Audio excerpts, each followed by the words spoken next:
The morning I decided to surprise my husband Ethan at his office, I had no idea my entire world was about to split open. He was the CEO of a multi-million-dollar tech company, respected, admired, always composed, and, as I believed, deeply in love with me. I wanted to bring him lunch, a small gesture of affection. But when I reached the entrance, a bold sign stopped me cold. Authorized personnel only. Still smiling, I told the security guard, "I'm Ethan Cole's wife." He stared at me, then laughed. "Ma'am, I see his wife every day." Before I could even process those words, he pointed behind me. "There she is, coming out right now." My heart slammed against my ribs as a woman stepped outside, polished, confident, and wearing my husband's company ID on a lanyard. So I didn't argue. I didn't run. I decided to play along and uncover the truth myself. I woke up that morning with a lightness I hadn't felt in months. Maybe it was the sunshine streaming through our bedroom windows, or maybe it was the way Ethan had kissed my forehead before leaving for work.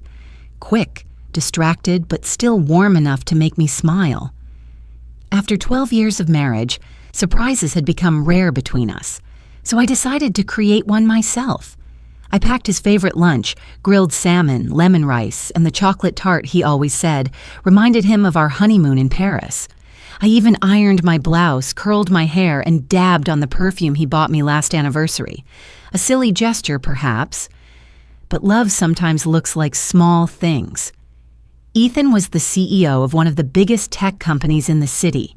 His office building looked like it touched the clouds, all glass and steel and prestige. Employees rushed in and out with badges flashing, phones buzzing, and stress written all over their faces. I walked toward the entrance, heart fluttering in a way I hadn't felt since our early dating years, only for my smile to fade the moment I saw the huge red sign on the glass doors. Authorized personnel only. Strange. I had visited him before. Why the restriction now? A security guard stepped forward. "Ma'am, do you have a pass?" "No, but I'm Ethan Cole's wife," I said with a warm smile. The guard's face went blank, then twisted with amusement. "His wife?" he chuckled. "Ma'am, I see his wife every day." I blinked. "I'm sorry?" He pointed behind me. "There she is, coming out right now." My stomach dropped. The world blurred. I turned slowly, almost afraid of what I'd see, and a woman walked out of the building with confidence, holding a designer bag, wearing a company lanyard that read, "Mrs. Cole, Executive Access." She looked nothing like me, and yet everyone around treated her like she belonged in my life more than I did. I froze, heart pounding, lunch bag trembling in my hand. Who was she? And why was she living a life that was supposed to be mine?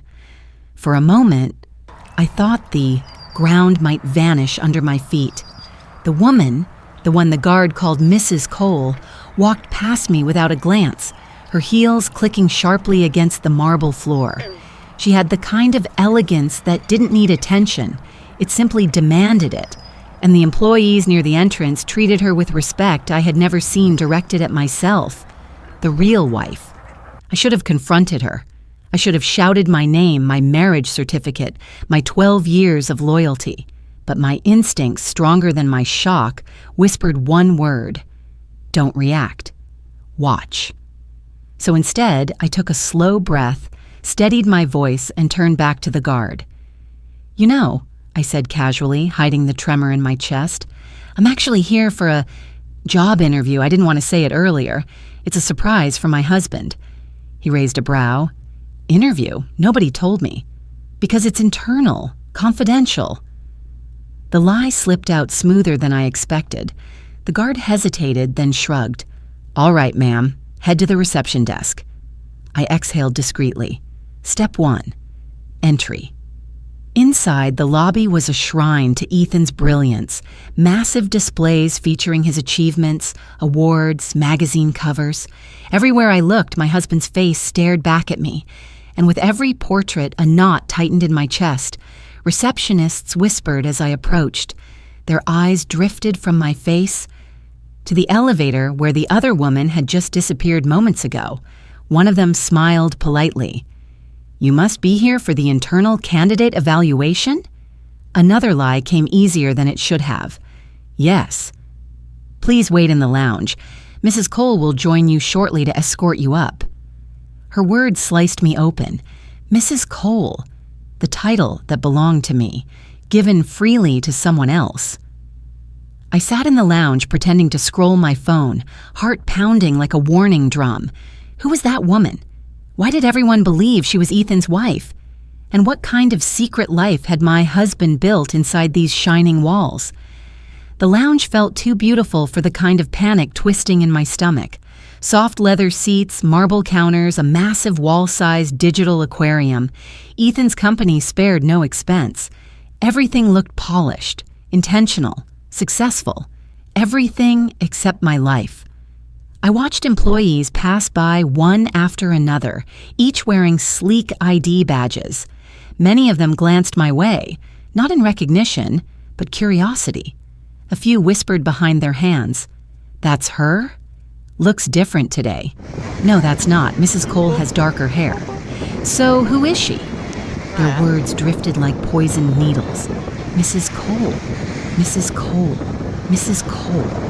Every mention of that name twisted deeper into my chest. Trying to steady myself, I pretended to admire the digital aquarium, but the reflection staring back at me in the glass looked nothing like the woman who walked through those doors this morning with hope and a homemade lunch. She looked betrayed and afraid. Finally, a receptionist approached me with a clipboard. "Mrs. Cole will be with you shortly. She's finishing a meeting with the CEO." My pulse spiked dangerously. "She's meeting with Ethan?" I repeated quietly. The receptionist nodded. "They have daily briefings together. She handles all of his external coordination, travel, personal scheduling." She paused, then added softly, "They're very close." Very close. My hands tightened around my purse. My mind spun with worst-case scenarios: affair, secret marriage, double life. But something didn't fit. If Ethan was cheating, why would he introduce another woman publicly as his wife? A different possibility crept in. Something strategic, something hidden, something not about love at all. I stood and wandered toward a display shelf filled with framed photos. At first, I thought they were company events, until I saw a picture of Ethan and the other woman standing side by side on a stage, hands raised, smiling proudly. The plaque beneath it read, "Ethan Cole, CEO and his wife. Not business partner, not associate, wife." I stared at the photo, my breath catching, my heartbeat echoing in my ears. My husband didn't just have a private life, he had an entire public identity, and I wasn't part of it. I heard her before I saw her, the rhythmic click of heels, confident and unfaltering, followed by the soft hum of a woman speaking into her phone. Every step she took echoed through my bones. I turned just as she entered the lounge. The woman the entire building believed was Mrs. Cole. She looked even more striking up close, tall, poised, every hair perfectly in place. Her tailored suit fit her like it was stitched onto her skin. Her eyes, sharp, calculating, landed on me almost instantly. She ended her call without breaking eye contact. "You must be the internal candidate," she said, offering a practiced smile, the kind that hid more than it revealed. I forced a polite nod. "Yes, reception asked me to wait for you." Her smile widened, but her eyes remained cold. "I'm Olivia Cole, the CEO's wife." The words struck me harder than expected, even though I'd heard them already. I swallowed. "Nice to meet you, Mrs. Cole." The title tasted like ash on my tongue. She extended her hand. Her grip was firm, almost dominant. "Let me show you around before your evaluation." Valuation, as if this were all normal. We walked together toward the elevators. I kept my pace steady, my breathing controlled, masking the storm inside me. Olivia glanced at my clothes, my hair, my shoes, subtle but unmistakable. She was assessing me. "Have you worked in corporate environments before?" she asked. "Yes," I lied effortlessly. "I adapt quickly."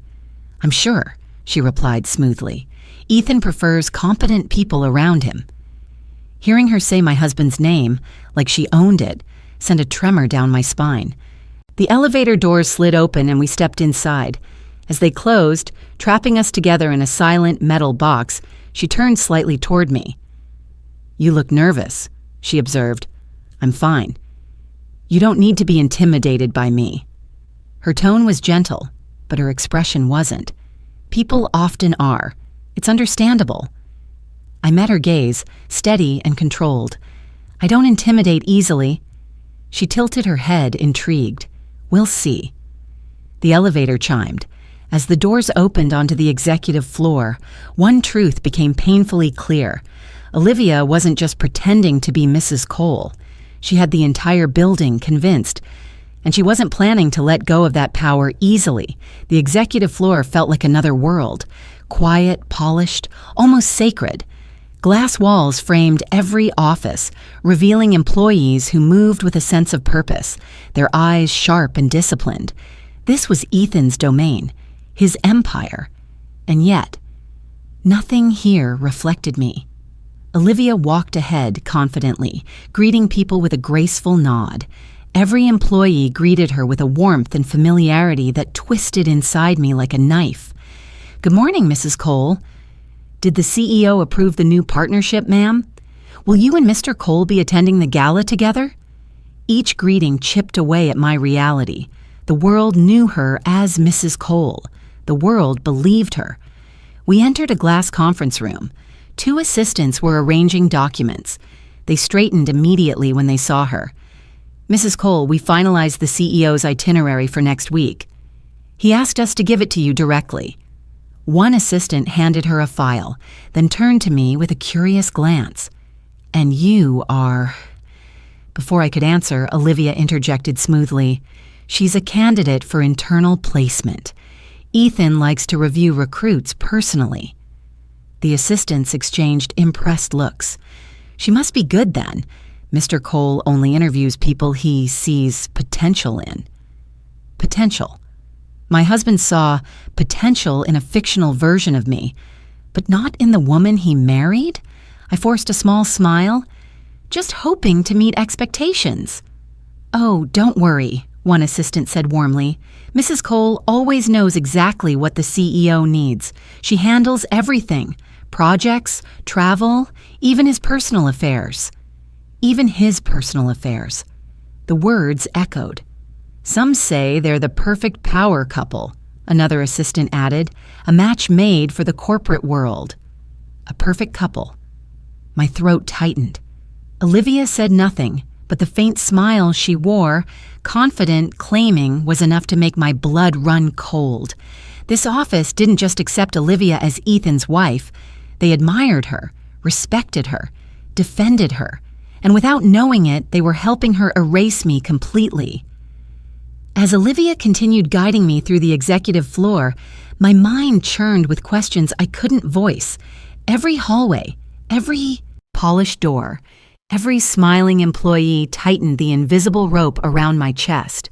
This wasn't just a workplace, it was a stage, and Olivia played her role flawlessly. We paused at a corner while she took a call. I pretended to admire a digital display board, but my ears were locked onto her voice. Sharp, professional, almost territorial. That's when I heard a soft whisper behind me. "Don't trust her."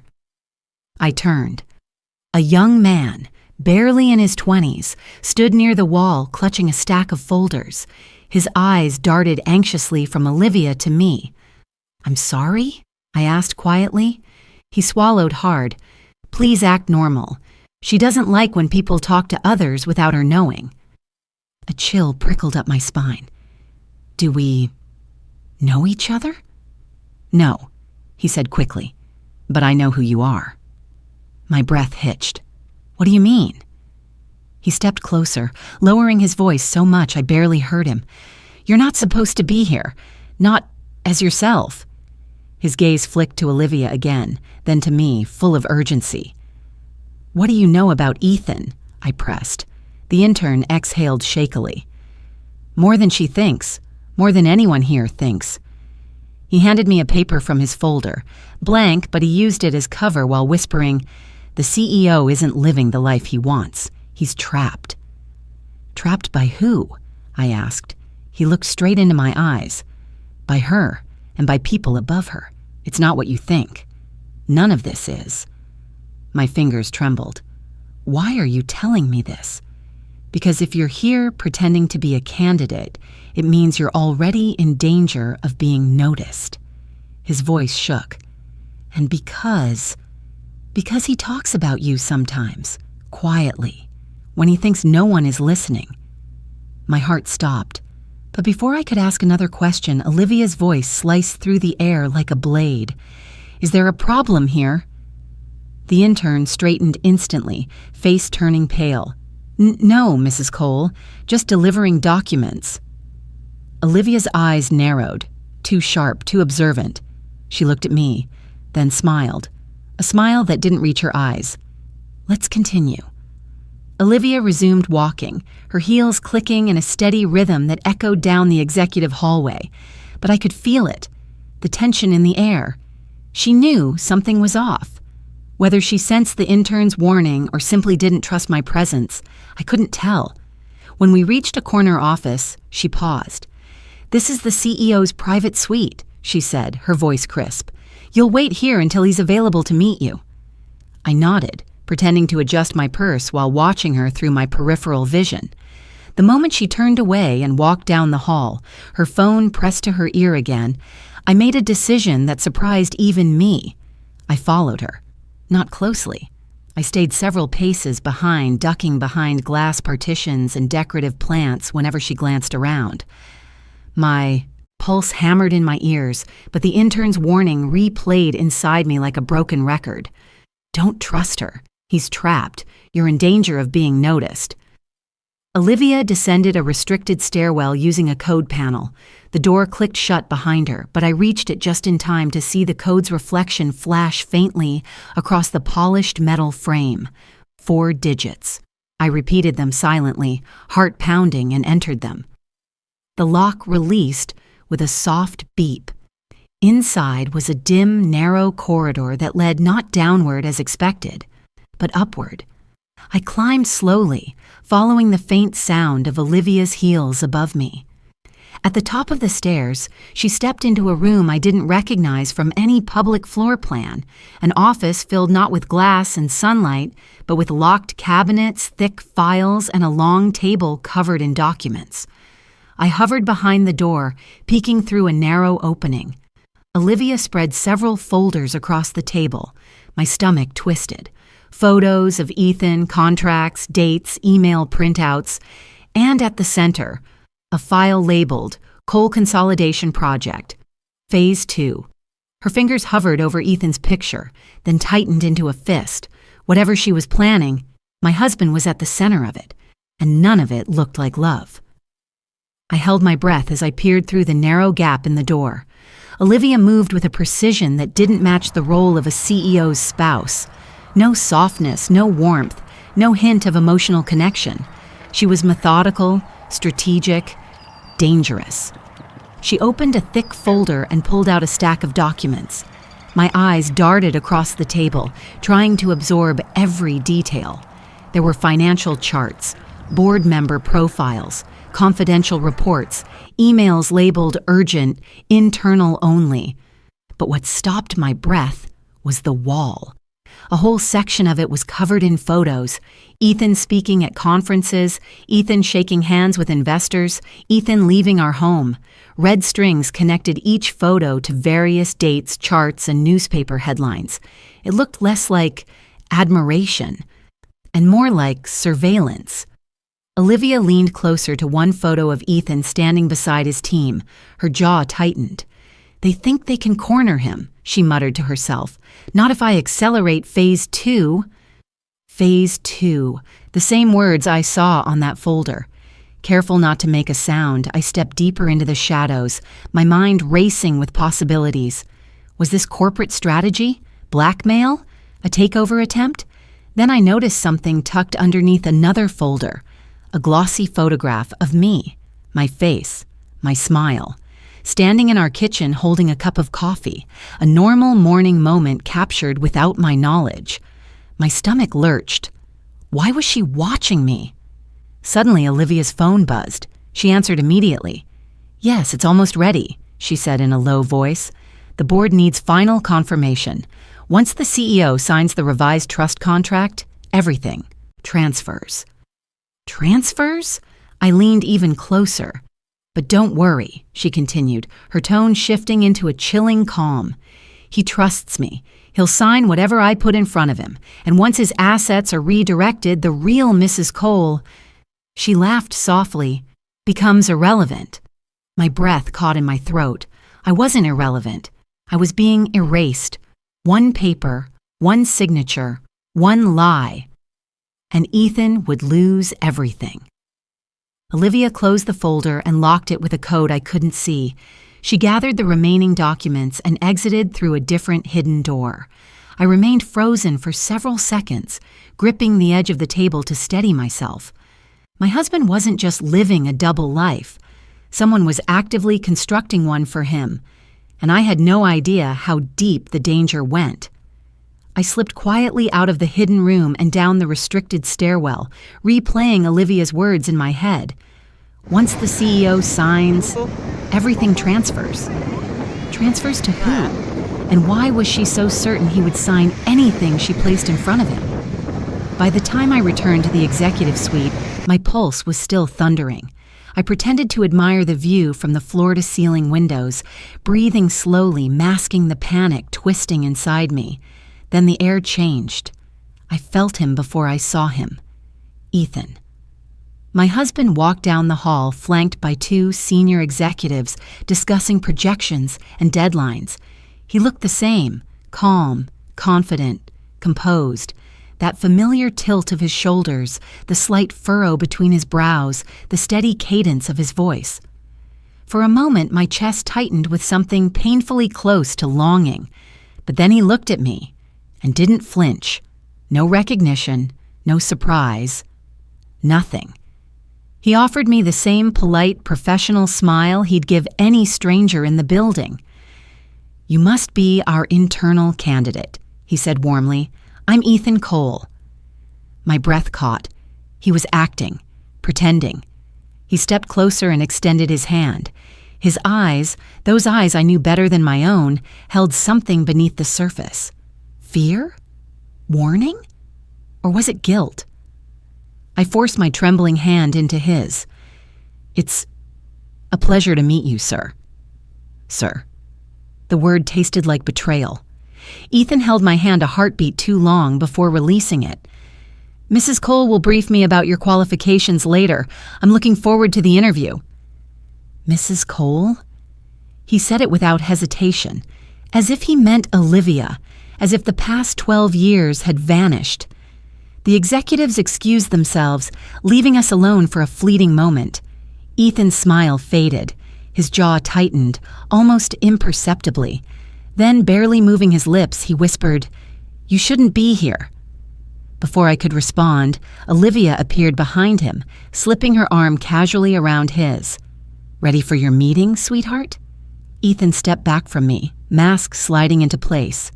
"Yes," he said, and they walked away together.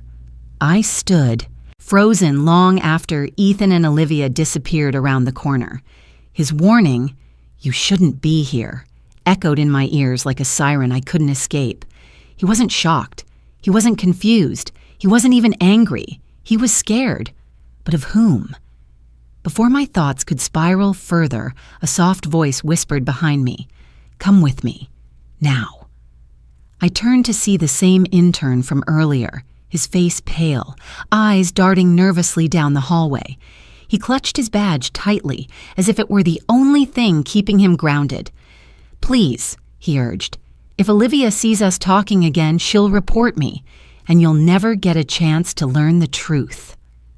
The urgency in his voice pushed me into motion. We slipped into a supply room, small, dimly lit, filled with cleaning carts and boxes of office supplies. He closed the door quietly. I didn't waste a second. "Tell me what's going on," I demanded. "Who is she? Why is she pretending to be Ethan's wife?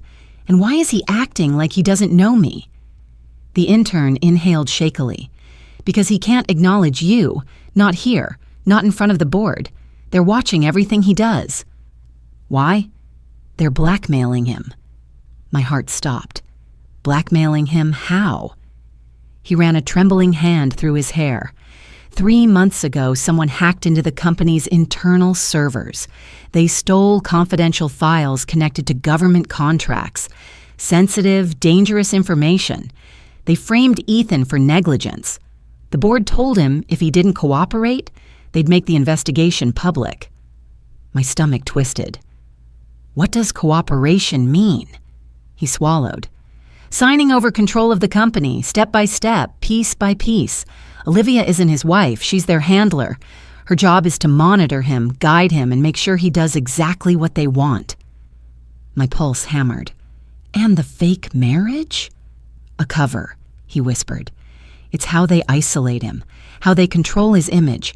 If he's seen with you, if he acknowledges you, they'll destroy him." I felt the room tilt. The intern stepped closer, lowering his voice even more. "He's not cheating on you. He's protecting you." My breath caught. "And if he refuses to sign?" I whispered. The intern's face turned ghost white. "They'll ruin him first." The intern's words echoed in my mind like a crack spreading across glass. "He's not cheating on you. He's protecting you."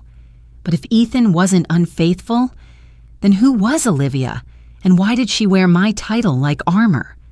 I steadied myself, forcing air into my lungs. "Tell me everything you know about her." The intern hesitated, glancing nervously at the door. "Her real name isn't Olivia Cole, it's Olivia Marston. Before she came here, she worked for a high-level corporate intelligence firm, specialized in infiltration." My breath caught. "Infiltration?" He nodded. "Companies hire people like her to dig into rivals, gather secrets, manipulate decision-makers from the inside." He swallowed. "And sometimes to orchestrate takeovers." My stomach turned. "So the fake marriage?" "A strategy," he said. "She doesn't love Ethan. She doesn't even like him. Her job is to break him down, make him compliant, keep him isolated and overwhelmed so he'll sign whatever they put in front of him." I closed my eyes. Images flashed. Olivia smiling coldly, the wall of surveillance photos, Ethan's stiff posture beside her. "How did she replace me?" I asked bitterly. "She didn't," he replied. "They erased you, scrubbed your presence from the company system, restricted your access. Anyone who questioned it was told the CEO went through a private divorce." My jaw clenched. "And Ethan didn't correct them?" "He couldn't."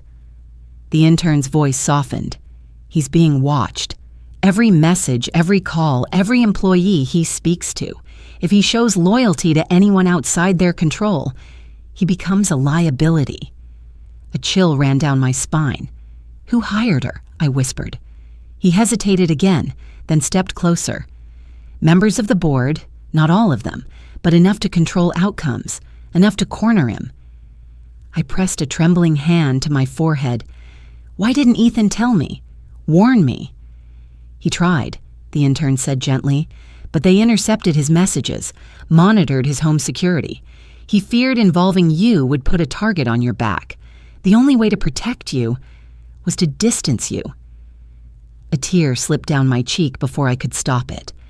My husband wasn't betraying me. He was sacrificing himself. For me, for our life, for the truth. But Olivia, the fake wife, had no intention of letting him go. I couldn't breathe, not because of fear, but because of the crushing weight of everything I had just learned. Ethan wasn't living a double life. He was surviving one. And somewhere in that labyrinth of lies, he was trying to protect me. I pushed open the supply room door, mind racing, heart pounding. I needed answers. Not from the intern, not from Olivia, not from anyone but the man who had stood beside me for 12 years. I headed straight for his private suite. The hallway felt endless. With every step, memories of us flashed. Our wedding vows, our first apartment, the late-night takeout dinners when money was tight, the way he used to hold my hand in public like he wanted the world to know I was his. Now, the world thought someone else was his wife. I reached his door. My hand trembled as I knocked. A long pause. Then his voice. Quiet, tense. "Come in." I stepped inside. Ethan stood alone, leaning against his desk, shoulders slumped in a way I had never seen. His suit jacket was discarded, his tie loosened, his eyes shadowed with exhaustion. When he looked at me, something inside him cracked. "You shouldn't have come," he whispered. I shut the door behind me. "You don't get to push me away anymore." He rubbed his face, exhaling shakily. "It's not safe for you here." "I don't care," I said, voice firmer than I expected. "You owe me the truth." His jaw tightened. For a moment, he looked like he might deny everything. But then he sank into his chair as if his strength had finally run out. "They have everything," he said quietly. "Fake evidence. Threats, contracts, Olivia watching my every move. I couldn't risk you being caught in the middle." "You let them erase me," I said, my voice cracking. "Replace me." Pain flickered in his eyes. "I didn't let them. I couldn't stop them." A beat of silence. Then he whispered something that shattered me. "I signed the first contract to keep you safe, but the next one, they want everything, including my stake in the company. If I refuse..." His voice broke. "They'll destroy us both." I stepped toward him. "No," I said, trembling but certain. "Not anymore. We fight this. Together." Ethan stared at me like he couldn't believe I was real, like he had imagined this moment too many times, only to bury it again under fear and obligation. His hands trembled slightly as I reached for him, but instead of pulling away, he let my fingers curl around his. "We don't have proof," he said, voice low and defeated. "Not enough to expose them. Everything they've fabricated looks legitimate. Every threat they've made is untraceable." "Maybe not to you," I replied, squeezing his hand, "but someone inside this building already knows more than you think." His eyes narrowed. "Who?" "The intern. He approached me twice. He's scared, but he's informed, and he wants to help." Ethan stiffened. "No, absolutely not. If they find out he's involved..." "If we don't act," I cut in, "they'll take everything anyway. Your company, your reputation, your freedom." He turned away, dragging a hand through his hair. "You don't understand how deep this goes. Olivia is just the surface. The board wants to force a corporate transfer, the coal consolidation project. It's a slow takeover disguised as internal restructuring. Once I sign the next contract, they gain majority control. I lose voting rights, authority, everything." "And the fake marriage?" I asked. He swallowed hard. "A narrative to justify why I suddenly became reclusive, why I stopped attending public events with you. They needed the world to accept a different version of my life so their story wouldn't be questioned." Rage burned through my veins. "They stole your image, your wife, your identity." "And if I resist," he whispered, "they'll accuse me of breaching government confidentiality, leaking sensitive information. Crimes I didn't commit but can't disprove without the original files." My heart pounded. "So we find the originals." Ethan let out a humorless laugh. "They wiped every trace." "Not every trace," I said, remembering the hidden room, the wall of surveillance, the folders, the locked cabinet. "Olivia keeps her own records, physical ones. She's meticulous. She documents everything." His eyes shot up. "How do you know that?" "I saw her private room." "You what?" he hissed, half horrified, half impressed. "She's planning phase 2 today," I added, "which means those documents are still up there." A spark ignited in Ethan's expression, a spark I hadn't seen in months. Hope, purpose, resolve. "If we can get those files," he whispered, "we can expose everything, the board, the takeover, the coercion." I nodded. "Then we're doing it. Tonight." Ethan stepped closer, gripping my shoulders. "Then we're all in," he said. "Together." The building felt different that morning. Charged, unsettled, like a storm waiting to break. Ethan and I walked into headquarters side by side for the first time in months. No disguises, no secrets, no distance. Employees stopped mid-conversation. Whispers rippled through the lobby. Faces turned, eyes widened. To them, the real Mrs. Cole had just walked in, and Olivia wasn't by his side. We headed straight for the executive floor. Ethan held the evidence. The damning files we'd pulled from Olivia's secret room the night before. Real emails, real timestamps, real signatures, proof of blackmail, fraud, and conspiracy. And most importantly, the original government files the board had stolen. As the elevator doors opened, board members were already gathered around the conference table, prepared to force Ethan into signing away the final portion of his company. Olivia stood at the head of the room, calm, collected, until she saw me. Her smile wavered, just a fraction, but enough. Ethan placed the folder on the table. "Before I sign anything," he said, "I think the board should review this." The room fell silent. One by one, executives opened the files. Their expressions shifted, from confusion to recognition to horror. The chairwoman's face drained of color. "Where did you get these?" Ethan didn't blink. "From the person who thought she could replace my wife." Olivia's composure cracked. "This is ridiculous. He's lying." "He's not," I said, stepping forward. "But you are." The interns we'd quietly alerted yesterday, along with Ethan's legal team, entered the room with 2 federal investigators. Panic erupted instantly. Several board members stood up in protest. Others tried to hide documents. One attempted to leave but was blocked at the door. The investigators laid the evidence on the table: financial coercion, contract tampering, corporate espionage, identity manipulation, misuse of classified documents. Arrest warrants were issued on the spot. The chairwoman broke down. 2 board members were handcuffed. Olivia tried to run, but 2 agents stopped her. As she was led away, she glared at me with hatred sharp enough to cut steel. "You ruined everything," she hissed. I stood tall, steady, unshaken. "No," I replied, "you did." And for the first time in months, Ethan was free. The aftermath of the explosion was quieter than I expected.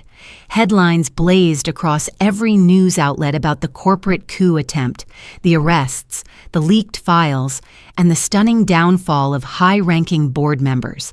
Olivia's mask had been ripped away publicly. Her fake marriage, her infiltration, her manipulation of Ethan. The world finally saw the truth. But in the privacy of Ethan's office, a different kind of silence filled the room, a heavy, fragile one. He stood at the window, hands in his pockets, staring out at the city he nearly lost. I watched him for a long moment, his shoulders no longer tense with fear, but weighed with something else: guilt, regret, exhaustion. "You saved my life," he murmured without turning. "My career, my freedom." I walked closer. "You would have saved yourself eventually. I just pushed the first domino." He let out a soft, humorless laugh. "You deserve more than that. You deserved honesty, my trust, my presence, and instead, I disappeared from your life while you were still standing in it." His voice broke. "I told myself I was protecting you, but the truth is, I was also hiding, afraid of what they'd do, afraid of pulling you into danger, afraid of losing you." I placed a hand on his arm. "You didn't lose me. You almost did, but you didn't." He finally turned to me, eyes tired but hopeful. "Do I still have a chance to fix this? To fix us?"